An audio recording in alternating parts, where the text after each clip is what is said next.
এই থেকে আমি কতটা ইনকাম করতে পারি বছরে বা মাসে। এগুলো হচ্ছে আমার মুরগির কিছু পয়সা, খুচরো পয়সা। তো নোটগুলো লক্ষ্মী ভান্ডার এদিক ওদিক খুঁজো না, লক্ষ্মী ভান্ডার কিন্তু নিজের বাড়িতেই, তো তোমরা সেটাকে চোখ খুলে। Hello friend, welcome back to my channel Purbi style স্টোরিতে। কেমন আছো সকলে? আশা করি সকলেই ভালো আছো। আজ চলে এসেছি নতুন একটি ব্লগ নিয়ে। তো আজকে ব্লগ কি বিষয়ে বানাচ্ছি বুঝতেই পারছো। এই যে আমার সেই কিছু সদস্য দেখো, এই যে এদের থেকে আমি কিভাবে ইনকাম করি, এদের ডিম থেকে বা এদের থেকে কিভাবে করি। তো আজকে পুরোটাই তোমাদের সাথে ডিটেলসে আলোচনা করব। তো তোমরাও মানে এটা শুনে অবাক হবে যে হ্যাঁ, তোমরাও চাইবে যে আমরাও মুরগি পুষি। হ্যাঁ, ঠিকই বলেছি, তোমরাও চাইবে যে আমরা মুরগি পুষি, যে মুরগির থেকে এত লাভ। তো কি কি হতে পারে?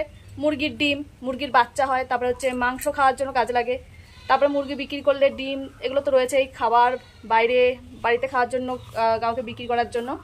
তো চলো এদেরকে খাবারটা দিয়ে দিই। তারপরে হচ্ছে এরা কটা ডিম পেড়েছে সেটাও নিয়ে নিই, আর জলটাও দিতে হবে, ওগুলো শেষ হয়ে গেছে। তো চলো।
দেখতে পেলে আজকে আমি দুটো ডিম পেয়েছি, আর আগের দিন কিন্তু 3টে ডিম পেয়েছিলাম।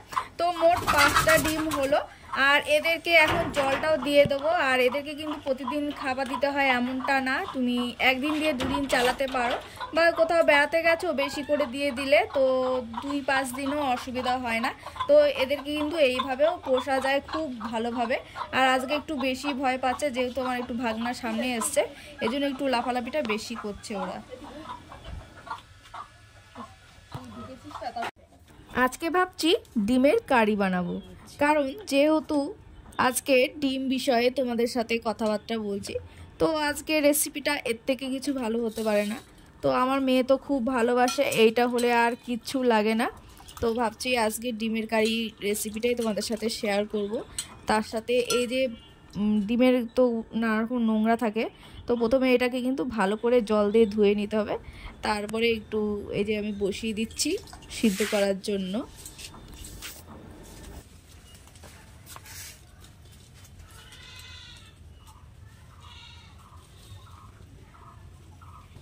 যা গরম দিয়েছে, এখন না ডিমটাও ঠিক করে রাখতে পারছি না, এটাকে ফ্রিজে রাখতে হচ্ছে। ফ্রিজে না রাখলে কিন্তু মানে 5-6 দিন পরে এটাকে নষ্ট হয়ে যাওয়ার একটা সম্ভাবনা থাকে। আর বাচ্চাকেও খুব একটা দিচ্ছি না, কারণ হচ্ছে ডিম গরম, আর যা গরম পড়েছে পেটটা গরম হয়ে যেতে পারে। তো প্রথমে ভেবেছিলাম 3টে রান্না করব, তারপরে আরও 2টো দিয়ে নিয়েছি। তো আজকে আমি 5টা ডিম রান্না করছি। ডিমটাকে সিদ্ধ করে নিয়েছিলাম, তারপরে ছালটা ছাড়িয়ে তারপরে এখানে ভালো করে ভেজে নিচ্ছি।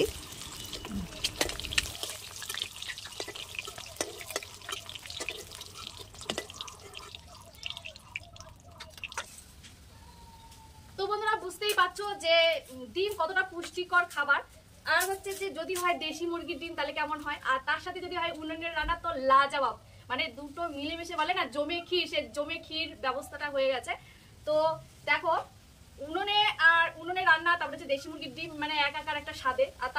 আর কাদের বাড়িতে উনুনে রান্না হয় অবশ্যই কমেন্টে জানাবে যে কাদের বাড়িতে হয়। তো আমি চেষ্টা করি সপ্তাহে 3 থেকে 4 দিন করার, আর বাদবাকি দিনটা হয় না, কারণ হচ্ছে বৃহস্পতিবারে আমার প্রচুর কাজ থাকে ঠাকুর ঘরে। তোমরা অবশ্যই দেখেছো আমার ঠাকুর ঘর কত বড়, তো সেই ঠাকুর ঘর ইয়ে করতে আমার তোমার ঘর পাতা সবকিছু করতে অনেকটাই টাইম লাগে। শুক্রবার আমরা নিরামিষ খাই, তো সেই দিনও অনেক ধোয়া মাজা থাকে, সেদিনও হয় না। তারপরে হচ্ছে রবিবারটা একটা ছুটির দিন, সেদিন একটা মানে একটা আলাদা একটা ভাব থাকে। তো মাঝে মাঝে রবিবারে হয়, এমন না যে রবিবারে হয় না। তো এই 3টে দিন বাদ দিয়ে তারপরে কোথাও ধরো বেড়াতে যাচ্ছি সেই টাইমটা, তো গ্যাস যদি আমরা উনুনে রান্না করি কতটা সেভ করতে পারি বলো। এখন তো মানে একটু গ্যাসের দামটা কম, 850 টাকা করে নিচ্ছে। তো যখন 1000 টাকা হয়ে গেছিলো, তো কত টাকা আমরা সেভ করতে পারি, মানে ভাবার বিষয় এটা, এই যে এটা একটা ভাবার বিষয়। আর এর সাথে তো এর টেস্ট তো ভাগ হবে না। তো কথা বলতে বলতে আমার কিন্তু মশলা কষে এসছে। তো এই কষা মশলার মধ্যে আমি আলুটা একটু সিদ্ধ করে রেখেছিলাম, এই সিদ্ধ আলুটা এর মধ্যে অ্যাড করে দেবো। আর তার সাথে আমি এই ডিমটা যে ভেজে রেখেছি সেটাও অ্যাড করে দেবো। এবার এই দুটো জিনিস দিয়ে এখন একটু কষাবো।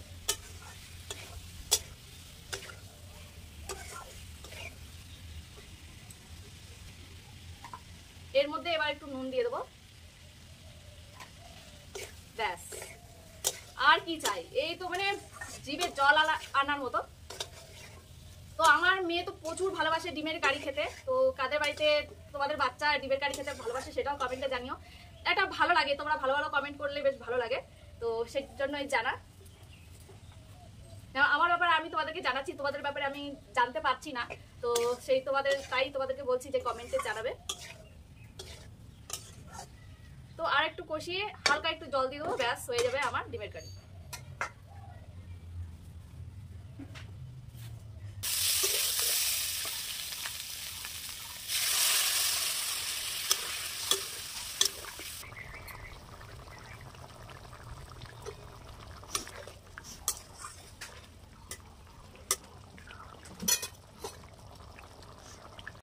এরপর রান্না করে নিচ্ছি কাজলি মাছ। তো ফ্রিজে কটা মাছ ছিল সেটাকে ভালো করে ধুয়ে নিয়েছি।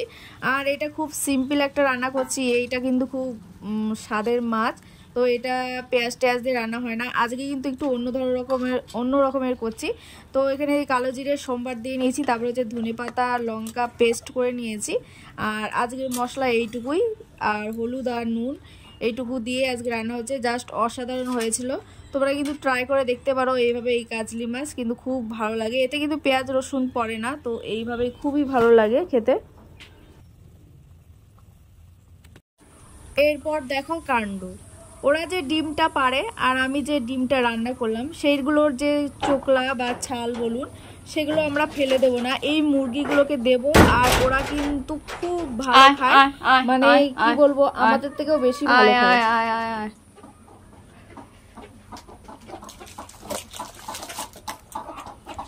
শুধু দেখো ওরা কি করে, এগুলোকে নিয়ে টানাটানি করে সব দৌড়বে, ভাতগুলো ভাতের জায়গায় থেকে যাবে।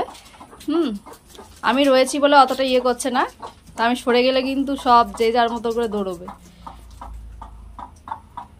আমি বেরিয়ে যাই, আর দেখেও নি ডিম পেরেছে কিনা। দুটো বসে রয়েছে, এই দুটো মনে হয় উমে বসেছে, ওই যে ডিম দিলে যে বাচ্চা হয় সেই উমে বসেছে। তো এরাও কিন্তু উমে কিন্তু অনেক, এই গল্পটা তোমাদের সাথে করছি।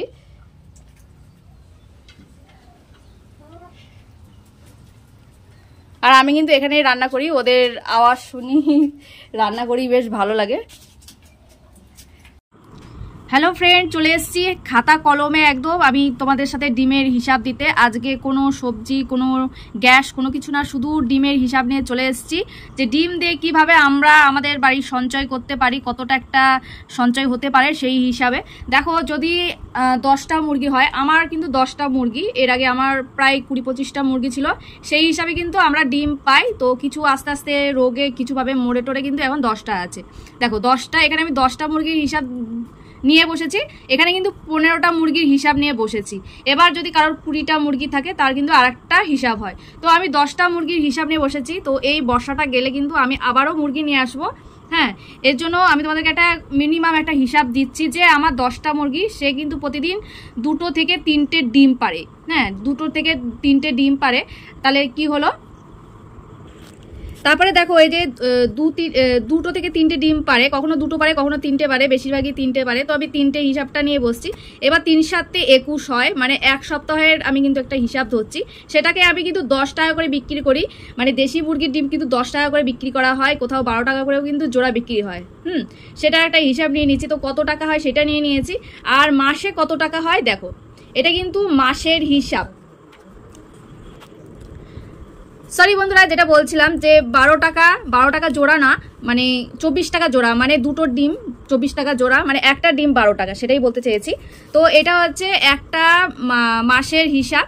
তো এটা হচ্ছে 10টা মুরগির হিসাব, আর এটা কিন্তু 15টা মুরগির হিসাব। তো দেখতে পাচ্ছ 15টা মুরগি যদি আমার বাড়িতে থাকে তাহলে কতটা হিসাব হতে পারে, আর যদি আমার বাড়িতে 20টা মুরগি থাকে তাহলে কতটা হিসাব হতে পারে। তাহলে দেখো এই থেকে আমি কতটা ইনকাম করতে পারি বছরে বা মাসে, একটা কিন্তু বড় সঞ্চয় করতে পারি। আর তোমাদেরকে আমি দেখাচ্ছি, কিছু পুরোটা নেই, তো মুরগির ডিম বিক্রি করে যে কিছু আমি জমিয়েছি, তো এইটার মধ্যে কিন্তু সেই সব জমিয়েছি।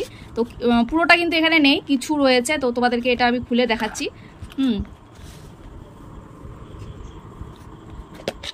এই দেখো, ওয়াও, মানে একটা পুরনো একটা সেন্ট বেরোলো। মানে আমি অনেকদিন ধরে এখানে জমাচ্ছি, তো রিসেন্ট না, কিছুদিন জমানো হচ্ছে না, তো সেগুলো আলাদা জায়গায় রয়েছে। তো সেইগুলো তোমাদের সাথে শেয়ার করছি। এগুলো হচ্ছে আগের পয়সা, তো আমি এগুলো আগে জমিয়েছিলাম। কিছু কিন্তু আমার কাছে পুরোটা নেই, কিছুটা আমার শাশুড়ির কাছেও রয়েছে। ধরুন এক সপ্তাহে আমি টাকা রাখি, এক সপ্তাহে আমার শাশুড়ি রাখে, কারণ আমি দেখাশোনা করি, কিন্তু ওই শাশুড়ি মা রয়েছেন যেহেতু, তো তাকেও কিছু টাকা আমি দিই। তো এই দেখো, এগুলো হচ্ছে আমার মুরগির কিছু পয়সা, খুচরো পয়সা। তো নোটগুলো রয়েছে অন্য জায়গায়, তো সেটাই তোমাদের সাথে শেয়ার করছিলাম। তো বন্ধুরা, কেমন লাগলো আমার আজকের ডিমের হিসাব? তো আমি একটা কথা দিতে পারি, আজকে আমার এই হিসাব শুনে তোমরাও মুরগির প্রেমে পড়ে যাবে, যে মুরগির থেকে এত বড় একটা টাকা ইনকাম হয়, এত বড় একটা সঞ্চয় হয়। ওদের কিচ্ছু লাগে না, জাস্ট শুধু ছেড়ে দিন, প্রতিদিন ছেড়ে দেওয়া সম্ভব হয় না। খুবই কুকুরের উৎপাত আমাদের এখানে, তো প্রচুরই কুকুরের উৎপাত। দুদিন আগে আমার একটা মুরগি মানে বেরিয়ে গেছিল, সেটা দুদিন আগে এখনো ধরতে পারিনি। আগের দিন তো গেছি খুঁজতে, তো সেটা পাইনি। আজকেও একজন দেখেছে, তো আমাকে ডেকে নিয়ে গেছে, তো খুঁজে পেলাম না। মানে কুকুরের জন্য ছাড়তে পারি না, তো মাঝে মাঝে ছাড়ি। মানে কুকুর, মেন কথা হচ্ছে বিড়াল একটা ঢুকে পড়েছিল, দরজা খোলা ছিল, তো সেখানে বিপত্তি হয়ে গেছে। আমি একটু কেয়ারলেস হয়ে পড়েছিলাম, তো অসুবিধা হয় না। তো যাদের বাড়িতে ঘেরা টেরা আছে, পাঁচিল টাচিল আছে, কুকুর ঢুকতে পারে না, তাদের বাড়িতে মানে অবশ্যই ছেড়ে পুষতে পারেন। ছেড়ে পুষলে কি হবে, ডিম আরো বেশি পাওয়া যায়, তারপরে হচ্ছে মুরগি সুস্থ থাকে। দেখুন, মানুষের কথাই ভাবুন, যে মানুষ যদি একটা বদ্ধ ঘরে থাকে, সবসময় আটকা ঘরে থাকে, তাদের শরীর স্বাস্থ্য কিন্তু খুব একটা ভালো থাকে না। তেমন সবকিছুর ক্ষেত্রে, পশু পাখি সবকিছুর ক্ষেত্রে কিন্তু এই কথাটা হয়, যে সবসময় বদ্ধ ঘরে থাকলে কিন্তু শরীর স্বাস্থ্য ভালো থাকে না। দেখবেন মুরগি ছেড়ে দিলে তাদের গায়ে একটা তেল তেল ভাব থাকে, তারা ডিম বেশি পারবে, দেখতেও সুন্দর লাগে। যাই হোক, আর তোমাদেরকে বলছিলাম এই যে এইটা হচ্ছে আর একটা আমার সঞ্চয়। এটার মধ্যে কিন্তু আমি বড় নোটগুলো রাখি, আর এইটার মধ্যে ছোট যে নোটগুলো আছে সেগুলো রাখি, আর অর্ধেক পয়সা আমার শাশুড়ির কাছে দিই। হ্যাঁ, তো এই ছিল আজকে ডিমের হিসাব। তো কেমন লাগলো আজকে আমার ডিমের হিসাব? আর তোমরা অনেকেই জিজ্ঞেস করছিলে যে দিদি, যে তোমার হাজবেন্ড কি করে, এত গয়না বানাও, এইসব কিছুই না। কিছু কিন্তু আমারও সঞ্চয় আছে, এর থেকেই কিন্তু আমার বেশি সঞ্চয়। এর থেকেই কিন্তু আমি আমার ছোট্টখাটো যে শখগুলো, সেগুলো কিন্তু এই থেকেই আমি পূরণ করে থাকি। তো এইটাকেই আমি বলবো লক্ষ্মীর ভান্ডার, আর কোথাও দরকার নেই। এইটাই হচ্ছে লক্ষ্মীর ভান্ডার। তো তোমরাও পোষো, যার যেমন জায়গা আছে, গরু ছাগল যেমন জায়গা আছে, যেমন আমি অতটা পারবো না, কারণ বাচ্চা আছে, পড়াশোনা আছে, অনেক কিছু আছে। তো আমি এইটুকুই পারি, জাস্ট ওদের কিছুই করতে হয় না, জাস্ট সকালবেলা কটা চাল টাল দিয়ে আসতে হয়, আর যে ওয়েস্টেজ খাবারগুলো থাকে আমাদের, সেগুলো দিলেই যথেষ্ট, আর কিচ্ছু লাগে না, একটু জল দিতে হয়।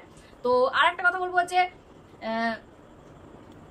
শুধু তো ডিম গেল, সেটা হচ্ছে একটা কথা। আর হচ্ছে তোমরা যদি ডিমের থেকে বাচ্চা ফোটাতে পারো, তো সেটা কিন্তু আর একটা বড় অ্যামাউন্টের ব্যাপার থাকে বাচ্চা বিক্রি করলে। তারপর হচ্ছে এই যে বাইরে থেকে মাংস কিনতে হয়, সেটা কিনতে হয় না, মাঝে মাঝে বিক্রি করে দিই।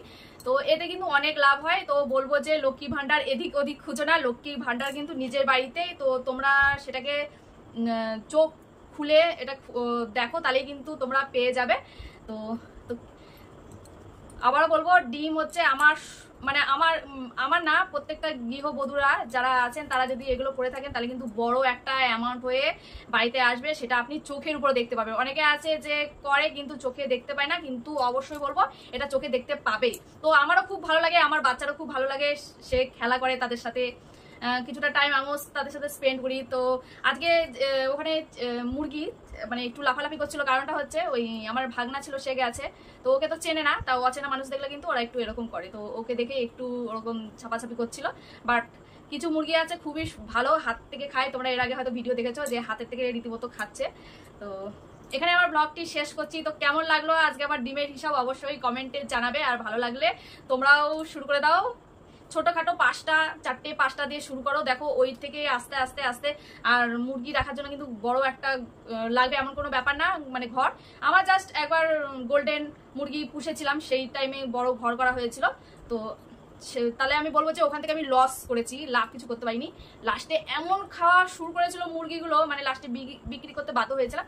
কিন্তু সেই থেকে কিছু মুরগি রয়েছে, তোমরা যদি গোল্ডেন মুরগি পোষো তাহলে কিন্তু তুমি মানে রাজার রাজা। ওরা প্রত্যেকটা দিন 365 দিনে তোমার মানে 300 দিন ডিম দেবে। দেশি মুরগি কিন্তু অতটা ডিম দেয় না, কিন্তু গোল্ডেন মুরগি এরকম দেবে। তো আমার এখানে গোল্ডেন মুরগিও রয়েছে কিছু, তো এর জন্যই আমি ডিমটা কন্টিনিউ পাই। দেশি মুরগি কিন্তু কন্টিনিউ ডিম দেয় না, ওরা কিছুদিন ডিম দেয়, কিছুদিন উমে বসে বাচ্চা পাড়ার জন্য বা এমনি বিশ্রামে বসে। তো তোমরা গোল্ডেন মুরগি করতে পারো, এটাতে কোনো খারাপ না। বয়স হয়ে গেলে আবার একটু চেঞ্জ করতে হয়, আর কিছুই না, বা বিক্রি করে দিলে ব্যাস। এখানে আমার ব্লগটি শেষ করছি। Tata, bye bye.